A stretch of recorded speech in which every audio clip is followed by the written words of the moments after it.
নমস্কার বন্ধুরা, দীপাস কিচেনে আপনাদের সবাইকে স্বাগত। আজকে আমি একটু চিকেন রান্না করব পাতলা করে।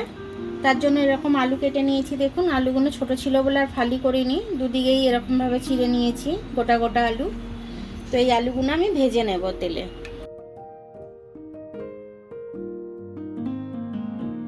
নুন আর হলুদটা দিয়ে দিচ্ছি। এখানে হলুদ দিয়ে দিয়েছি, নুনটা দিয়ে দিচ্ছি। একটু লাল লাল করে ভেজে নেব। মাংসটা ম্যারিনেট করার জন্য তার জন্য একটু আদা আর একটু রসুন আমি এখানে নিয়ে নিয়েছি, আর একটু পেঁয়াজও নিয়ে নেব। এইগুলো একটু বেটে নেব, মানে মিক্সিতে একটু হালকা পেস্ট করে নেব। আমি এগুলো সব মাংসর কারিতে করতে আমার লাগবে। এগুলো কাঁচা লঙ্কা নিয়ে নিয়েছি, আমি এটা মাংসর সাথে মাখাবো।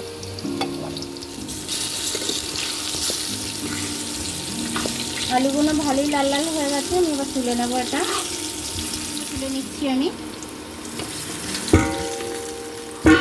200 মতো টক দই আছে। এই টক দইটা আমি একদম এই মশলাটার সাথে একদম পেস্ট করে নেব।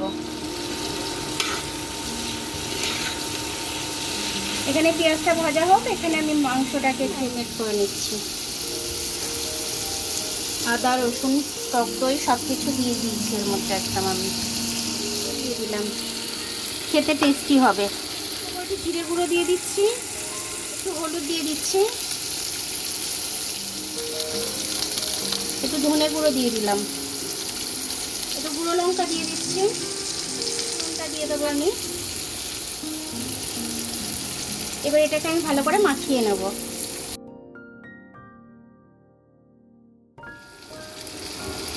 এবার এটা আমি চাপা দিয়ে রেখে দেবো। এটা মাখানো হয়ে গেছে আমার। এদিকে ভাজা হচ্ছে, এদিকে আমি আদা আর রসুনটা একটু পেস্ট করে নেব। দিয়ে দিচ্ছি আমি এখানে কটা এলাচ দিয়ে দিলাম। এবার আমি মশলাটা দিয়ে দিচ্ছি এটার মধ্যে। গুঁড়ো মশলা যা লাগবে সবটাই দেব। এবার কষে নেবো ভালো করে মশলাটা। ঝালের জন্য লঙ্কা দিলাম, একটু হলুদ দিয়ে দিলাম। এবার জিরে গুঁড়ো ধনে গুঁড়ো একটু দিয়ে দেবো আবার। মাংসতে ম্যারিনেট করার সময় অল্প দিয়েছিলাম, এবার এটার সময় কষার সময় দিয়ে দেবো। গুঁড়ো দিয়ে দিচ্ছি, একটু জিরে গুঁড়ো দিয়ে দিচ্ছি মশলাটার মধ্যে। নাহলে পুড়ে যেত মশলাটা আমার, জল না দিয়ে কষলে। এবার এটাকে আমি খুব ভালোভাবে কষে নেব।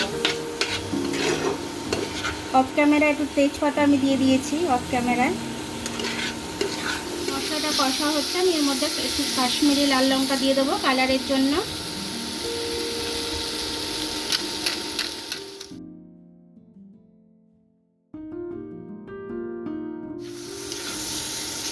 এবার ভালো করে মিশিয়ে নেবো আমি এটার সাথে। আলুগুলো আমি প্রেশার কুকারের মধ্যে দিয়ে দিচ্ছি, কারণ পুরো রান্নাটাই আমি প্রেশারেই করবো। হয়ে গেছে, আমি তাও আর একটু কষে নেবো যাতে না গন্ধ ছাড়ে কোনো মশলা। মশলাটা আমার কষা হয়ে এসছে, আমি এটা প্রেশার কুকারের মধ্যে দিয়ে দেবো। এই মশলাটা দেওয়ার পরে আমি যে মাংসটা ম্যারিনেট করে রেখেছি সেটাকে আমি এটার মধ্যেই কষে নেব। দিয়ে দিচ্ছি আমি।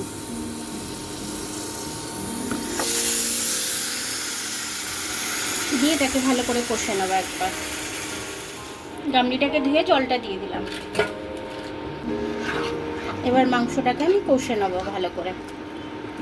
যেরকম ওই মশলাটা কষে নিয়েছি সেরকমভাবেই এটাকেও কষে নেবো।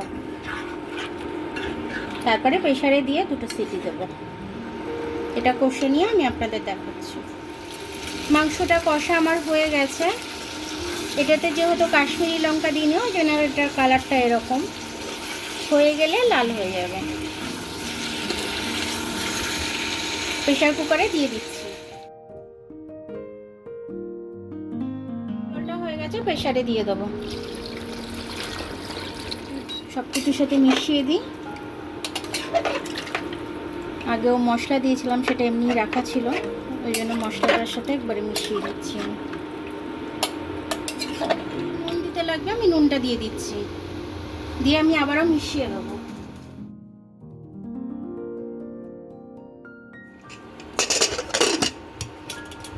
এবার ঢাকনাটা লাগিয়ে দিয়ে আমি এটা হতে দেবো। দুটো সিটি মারা হয়ে গেছে, প্রেশারের ঢাকনাটাও আমি খুলে নিয়েছি। এবার এই মাংসটা ঢেলে নেব। দেখুন আমার মাংসের ঝোলটা পাতলা ঝোল করব বললাম, মাংসটা কিন্তু আমার পাতলা ঝোলই হয়েছে, খুব সুন্দর হয়েছে। আলুগুলো গোটা গোটাই দিয়ে দিয়েছিলাম, ছোটো আলু ছিল বলে। তো খেতে খুব টেস্টি হয়েছে, মানে সুগন্ধটাও খুব সুন্দর হয়েছে। তো আমার ভিডিওটা দেখার জন্য অনেক অনেক ধন্যবাদ। আমার ভিডিওটা যদি আপনাদের পছন্দ হয় লাইক, সাবস্ক্রাইব, বেল আইকনটা একটু টিপে দেবেন। আর যদি ফেসবুক থেকে দেখেন লাইক আর ফলোটা একটু করে দেবেন। আবার কাল দেখা হবে নতুন রেসিপির সাথে। ততক্ষণ আপনারা ভালো থাকবেন, আমি আসছি।